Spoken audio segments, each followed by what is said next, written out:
I heard that. I heard that before. A lot of people just randomly came here for a holiday or for a visit, and they just stayed.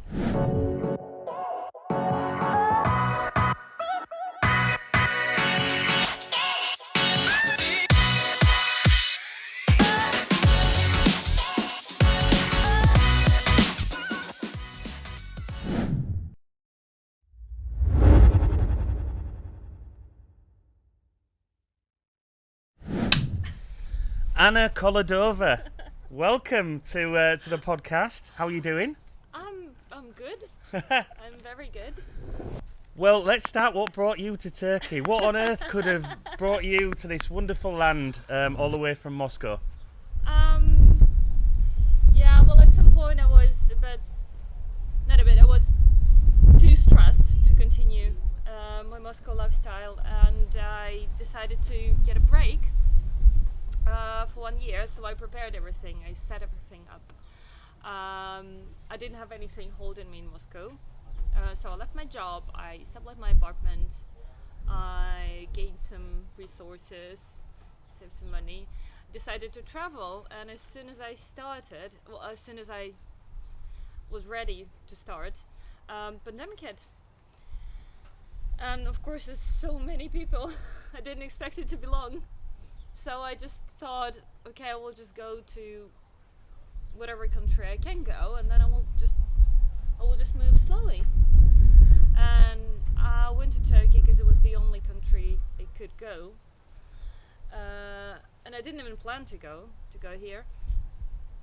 So I thought it would be just a first step in my round trip, and I went to Bodrum. And as most of Russians, I've never heard of Didim, ever. So it's not a popular destination for Russians, not as Antalya or Bodrum. So I arrived to Bodrum, and then you. And you haven't left.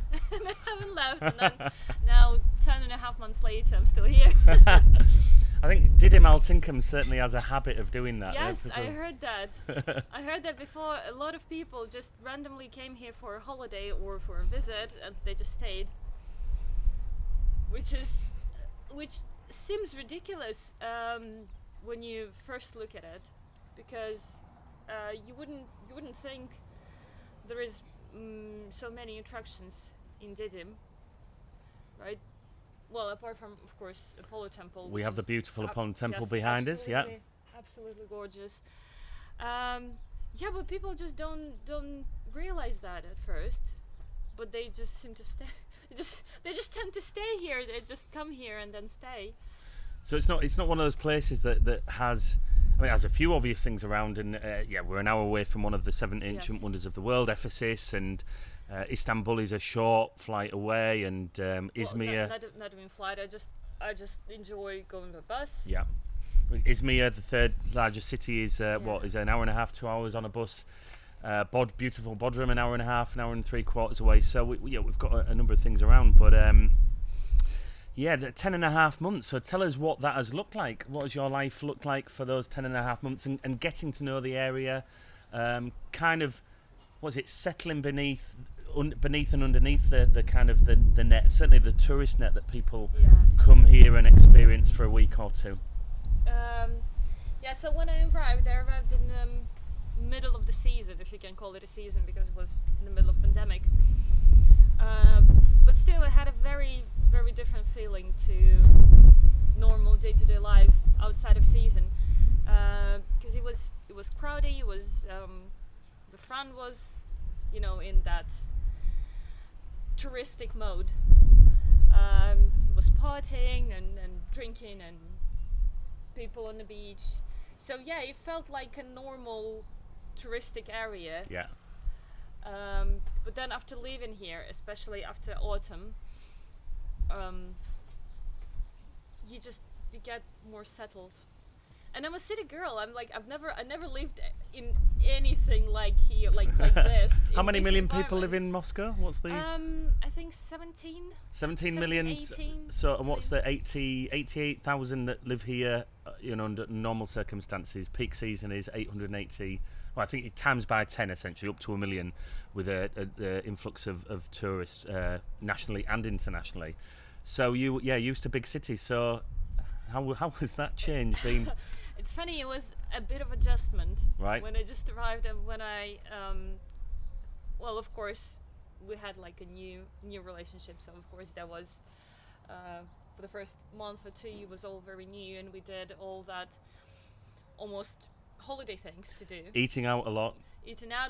Lovely cold beers and wine, and also I think you wanted to impress me, so you took me. I didn't want to. So you took me out as much as possible, and I was a little. I remember thinking to myself, well, okay, we're doing this, we're doing that, and sometimes I would even told you that should we just stay home and cook? Because well, Saturday market is one of my favorite experiences around here, and I was eager to try new dishes, cook something, to just go to the market and have a bit more settled life, because we started to go into that settled relationship. And I thought to myself, okay, we'll live in a holiday mode. I wonder when it stops. I wonder how it looks like when it stops. But it actually doesn't. We kind of still live a holiday lifestyle.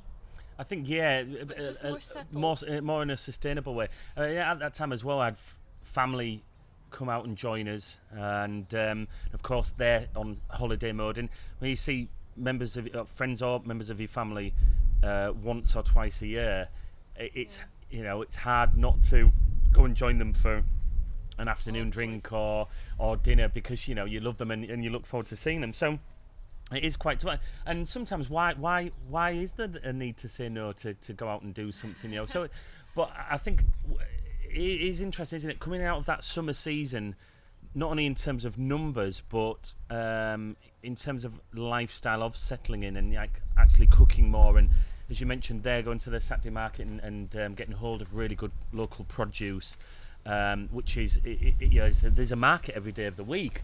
So and we certainly take advantage of that, which is a blessing. So you don't have to go to the supermarkets all the time, which is the case in other cities in other countries. So you settle coming out of summer. So what has that looked like? And certainly, I think good to give insight in out of season, because many people, even people who own properties here, have maybe never experienced Turkey or Didim, Altinkum outside of spring, summer, and autumn. So what's it been like experiencing winter? Well, I've always wanted to live somewhere. When you're stressed in a big city, and you just at first you kind of dream of holiday, but then when you go on holiday, you only have 2 weeks, and you're stressed again, because you try to squeeze everything into those 2 weeks, like all the delights, all the highlights of the place you visit, as much sun as possible, as much sea bathing as possible. You try to get as tan as possible, because who knows when the next holiday would be. So I very often I thought that it would be lovely to have a break, not a holiday but a break, just to go somewhere by the seaside with no people, with no holiday mode and all that fuss, and just to chill, just to get some energy. And that's exactly what I loved around here. I think September and October, together with April, were my favorite months, because we still had amazing weather. I still went to the beach almost every day, but there were much less tourists, so it was very calm, and it's like you having a place to yourself, and it's just brilliant.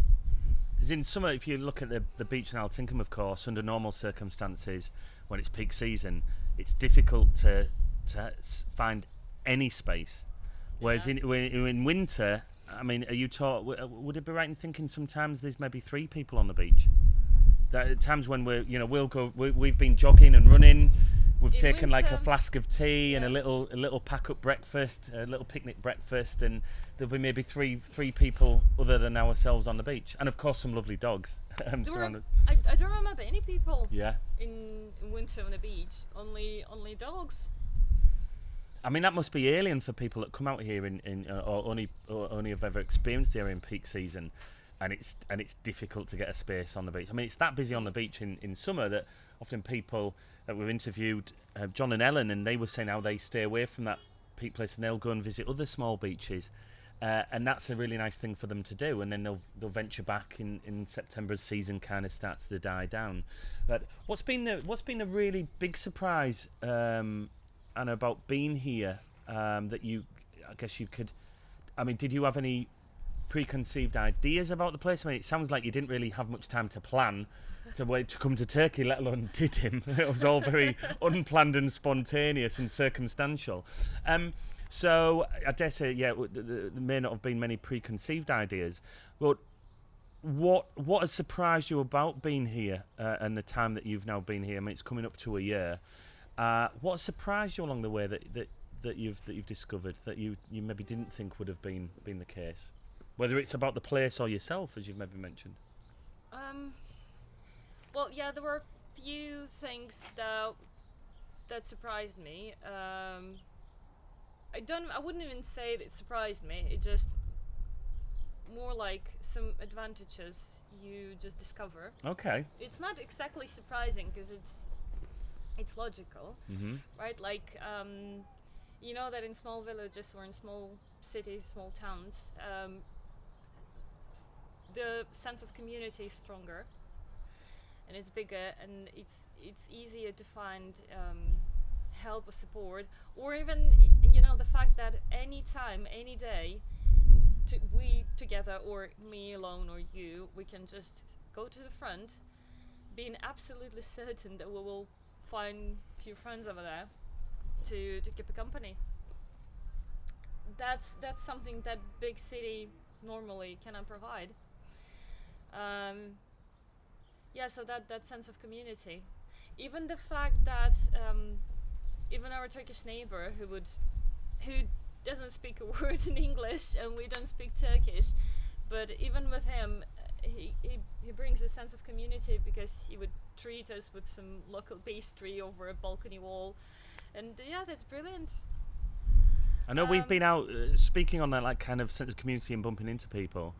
I know we've been out or had to go to the bank or a certain shop, and we might be at traffic lights and we see somebody next to us that we know, or we're walking on the pavement and we say hello to neighbours or friends that we know. And I remember that really stood out to me. You said, I really love it here because just the fact that you'll bump into somebody that you know and can say hello, and that just doesn't happen, well, very, very rarely in such a huge city like Moscow, or would be the case in London, and how much that kind of makes you smile and feel more connected here.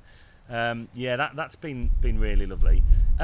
What kind of, let's kind of flip it on its head a bit, what kind of challenge, have you experienced any challenges along the way? Has there been anything that you've had to kind of overcome about life here? I wouldn't say it's a challenge, but as I said, I overcame some adjustment to local lifestyle, because of course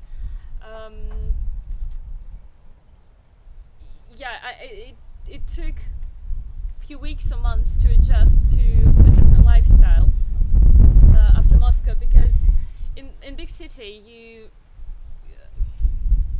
you used to have everything available 24/7. You have banks, shops, supermarket, transport, taxis, everything's available, everything works well, normally like big company would work, like big supermarket, big chains of restaurants, Uber or something else. And everything here works a bit differently because it's more about people. Even with taxi, it's weird and unusual, but in here of course obviously you don't have apps around here, just to get a taxi with your phone, but you have few taxi drivers you actually know and you trust and you care about, and they become almost your friends, and you can text them anytime and just ask to come and give you a ride. And if he cannot, he will send you his friend or someone. So even every business in every way works very differently here, and it's more about people and it's more about community rather than, you know, just a good service or a business. So it's a different mentality. Yeah. Completely. So it took some adjustments. I would say I lacked social life in terms of cultural social life, like shows, live shows, music shows, concerts, galleries, some fests, some events. Mm-hmm. But I dare say we will have more of that maybe in years, maybe next year, maybe after pandemic. And the other challenge, I would say, we have a lack of younger people, because mostly people come here when they retired, which is I hope will change as well, because now during pandemic, a lot of people just realized that they don't have to wait till they're 50 to have their retirement. Yeah. They can actually come here and live and work remotely as they do at home, and just be healthier, mentally healthier, physically healthier, just because of, you know, air and sunshine and just a different amount of stress. A lack of. Lack of. That's if I aren't giving you loads of stress. That's I mean, it seems like in the season a lot of there's a lot of mixes of age ranges, and a lot of younger people coming in the season when it's then maybe it's the break in university or with family. But out of it's certainly early spring or late autumn, certainly in winter, that seems to be the case, that there's a drop in kind of like the age limit. But what's your thoughts on that? So if you've got somewhere like Moscow that has an abundance, I would imagine, I've never been, but I've heard about it through you, of course. Moscow has an abundance of like theatres and art galleries and culture and concerts and all of that kind of stuff going on, which you can say for a lot of big cities and major cities. But on the flip side, what does somewhere like Moscow lack, which an area like a country like Turkey or an area like Didim and Altinkum has in abundance? Well, apart from obvious climate differences and weather differences, of course Moscow lacks that sense of community, because it's a huge city. You have all sorts of you can create your own community, but then you all around the city, so you don't normally pop into your neighbors to ask for sugar, you know, because it's not something we do. Neighbors probably won't even be home if you try to do that, because people just sleep at home, and they have their life outside somewhere else. So you wouldn't have that sense of community, that sense of I don't know, I would say home. Yeah. Because Didim has that. Well, Moscow is my home as well, because of course I lived here for my whole life. But it's a very different feeling over here, and it makes it feels like home when you have your routine, when you have your roots. Like I walk our dog every morning. Well, apart from mornings when you walk her, but I walk her around this area every morning, and every shop owner knows her and says hello. And I know a few trees around here. I know a tree where I will be picking up figs later, because now it's not the season. I have some mulberry trees. I always stop by to get some berries. And all those, all those tiny spots and places, that makes it feel home. Yeah, it's incredible. Like, the people who come out here for holiday, they don't realize once or twice a year, and they know how special the temple area is, and we literally get to walk our dog around it at least once, if not twice a day, which is just incredible. I mean, I've been coming out here since 1997, I think, 1998, and I could never have imagined kind of having living. I could never have imagined living in Turkey, let alone owning a dog and walking around such a beautiful spot every single day. And I think it's so important to truly remind yourself on a daily basis about, I know we do it a lot, on like, look at our lifestyle, look at where we're at, look at our view, look at what we've got to enjoy. And I think that's really important to kind of check in on a daily basis, sometimes even on an hourly basis, is just to remind yourself of how fortunate we are here. I know I've asked you this question, we've asked each other this question, but I'd ask you again, is what do you say are your top favourite spots to eat? So if you're going to have a glass of wine and have a meal, have a bite to eat, where would that be in the area? Definitely Kairos, so where we can see it just over behind us at the temple, Kairos. And why Kairos? Well, mezes. Okay. Meze, amazing. So Turkish tapas. Yes. Yeah, I also love that fish van. The fish van. That's come up before. I love that feeling of that it's not obvious, it's hidden place, and it has that secluded feeling. So this is the fish van. If people know, heading out of Didim to the water park. No, don't advertise that. We need to keep it quiet. We keep saying it's our little secret. I'll tell you what, let's just say it's past the water park, and good luck finding it, because it is amazing. We'll just drop that in there. Yeah, but we keep saying, we should keep it as our little secret. No, don't tell that to people. And where would be your third?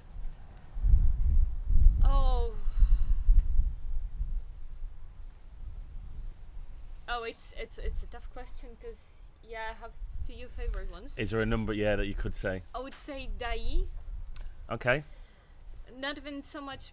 Well, they have great food, but it's more like a place to meet friends, because the service is great, and our friends, anyone we know, is always there.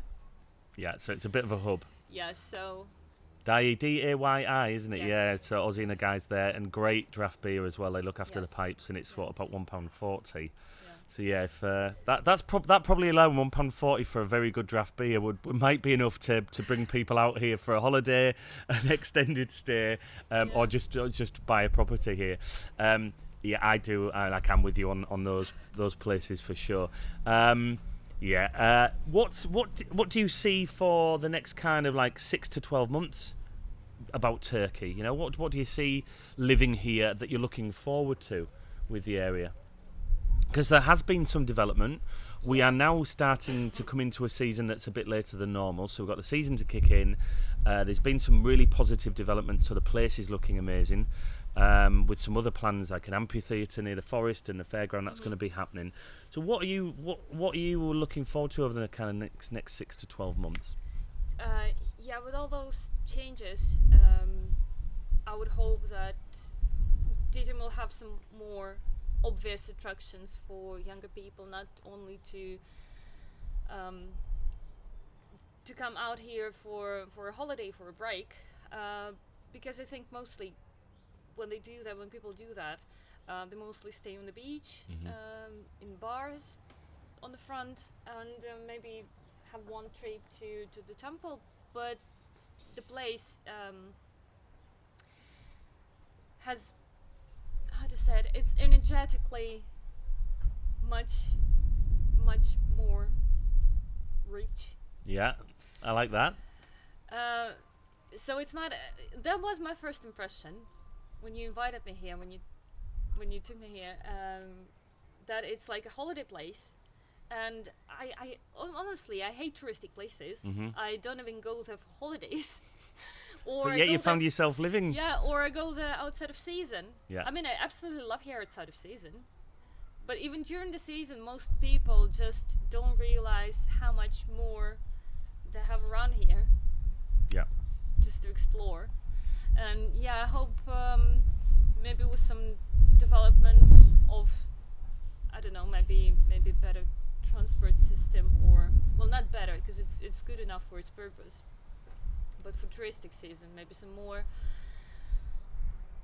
museums, Well, yeah, galleries, fast, and a better transport system to make people go to Miletus and all those cultural historical places, because they're just brilliant. I mean, speaking of that, there was rumour of trying to bring the museum that's over at Miletus over here, and whether that was around the temple area, I think that was rumoured, just to get the numbers, because the people aren't going over their numbers, but of course they would here because they come for the temple and it's known.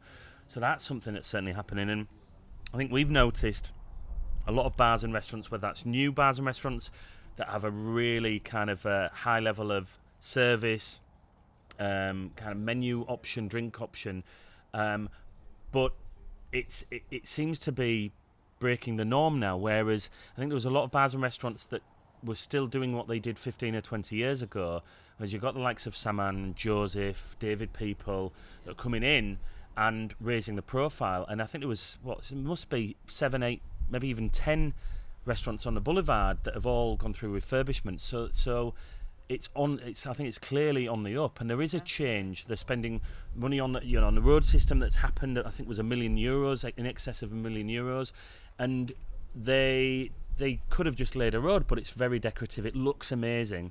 I think that's a sign of intent in the area, that they're now doing things at a level of quality that they didn't necessarily need to do or think about doing 10 or 15 years ago. So I think there's a really positive shift in the area, and that seems to be continuing, and that can only bring more people in, and a certain type of people in as well. So long may that continue. What is your favourite season now you've experienced them all? What would you say is your favourite season of the year? I absolutely loved autumn, because the sea is warm and weather is nice. It's not too hot. It's not as hot as summer. But for the sake of my dog, I would say spring. Okay. Because she absolutely loved when everything was green, and she absolutely loved running through green fields. And it's beautiful because everything just blossoms.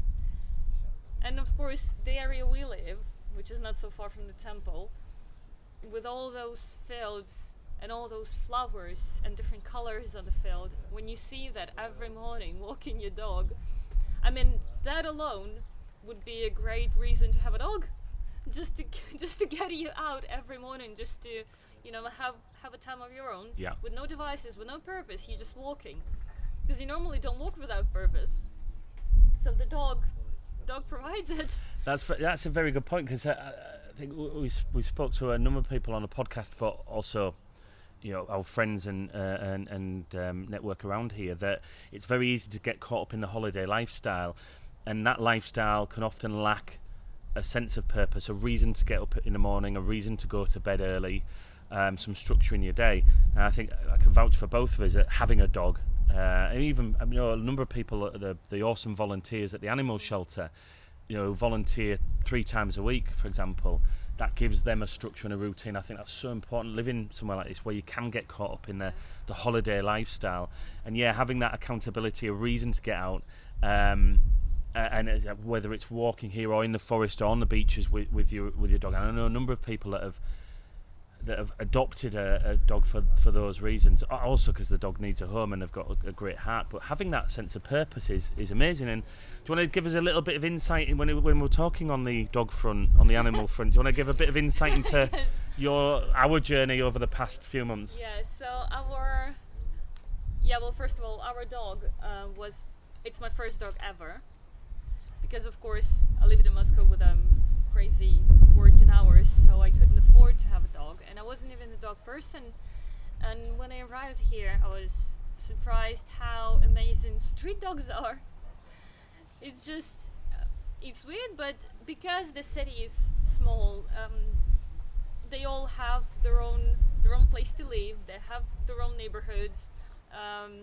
They have their own people they know, who would feed them or give them some love. And we had, before we got our dog, we had our friend dogs all around the city, and we would just go or drive out. Go to the butchers. You go to the butchers. Buy some bones. Yeah, buy some bones, and then just make a trip around the city just to treat them and give them some love. And that's those little things. Again, it gives you a sense of a feeling of home, because you have certain places, certain spots, certain routine, certain things you know. Yeah, just amazing. And well, our dog provided us a big sense of purpose. Yeah, do you want to dive into that a little bit? So we had our friend dog that we absolutely loved, and we would visit every day because we lived close to the temple, and she lived by the temple area, by the restaurant. And we decided to adopt her because the restaurant was closed and she didn't have the lifestyle she used to have before. And so we adopted her and found out she was pregnant and delivered 11 babies. 11 puppies later. Yes, and to know that she would be dead together with all 11 pups if she didn't find us, because she did find us.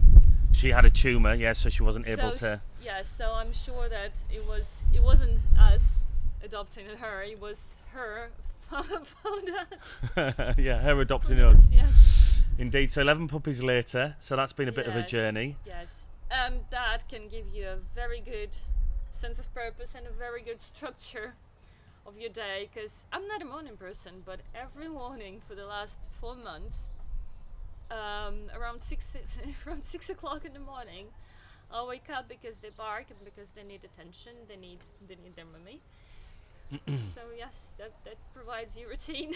And you've mentioned about, you touched on a number of times about the sense of community, and we've been very fortunate that the community here have volunteered time and effort. They've donated money to help with vets bills and care for the dogs, and we've had leads and collars and toys donated and dropped off for us, and towels and bedding, and so when we're talking about, to all the guests on the podcast, and this sense of community, you know, we've certainly experienced that in such a positive way, which has essentially found us a foster home for one of the puppies before that puppy goes to the UK, 2 homes locally with expats, Brits, who have adopted 2 puppies, and of course, you know, all of this community and awareness has then made us achieve homes for the rest of the puppies that are then going to the UK later on in the year. So in terms of a community and an example of that, it's been phenomenal, really. So I guess we should thank everybody on this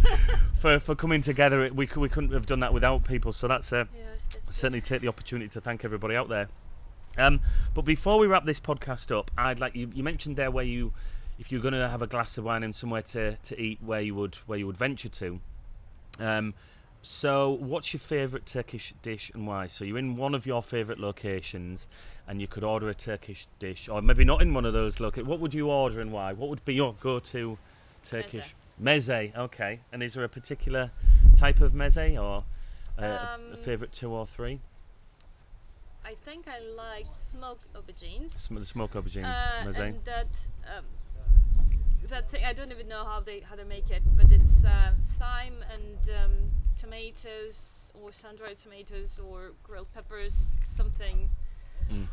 If I knew what to make it from, you would do it. I would do that. Yeah, this is probably an opportunity then to find out what that is and how to make it, and then you can bring that into our home as well. And what about the atomic with the yogurt and the chili? That would be your favourite. That would be my favourite. Yeah, I love that. I like it. It gets that spicy that I have hiccups from it. That's the case. But Anna, thanks so much for joining us on the podcast. It's amazing to be doing this with you when often we're just like dealing with puppy duties or whatnot at this moment in time. So it's great to kind of get out of the home and in such a beautiful setting, and one that we find ourselves living a wonderful life in. So it's I find ourselves that we're very fortunate to do so. So thank you for joining me today. It's wonderful. So thank you a lot. Oh, you're welcome. Cheers. Yay.